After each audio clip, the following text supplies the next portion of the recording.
बेळगाव उत्तर आणि बेळगाव दक्षिणला जोडणारा शहरातील महत्त्वाचा रस्ता म्हणजेच रेल्वे ओव्हरब्रिज। पण या रस्त्याचे दशावतार संपता संपेनात। हा ब्रिज संपताच पुढे हा रस्ता मराठा मंदिर आणि खाऊ कट्ट्याकडे जातो।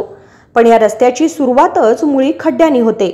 KMM मराठीने यापूर्वीही ही बाब प्रशासनाच्या निदर्शनास आणून दिली होती। त्यावर कारवाई म्हणून थोडीफार डागडुजी करण्यात आली, जी 2 पावसातच वाहून गेली। पुन्हा जैसे थेच। दक्षिणच्या आमदारांचा ड्रीम प्रोजेक्ट याच ठिकाणी आहे, जेथे पार्किंगची समस्या नेहमी असतेच। शिवाय दररोज संध्याकाळी या ठिकाणी खूप गर्दी असते।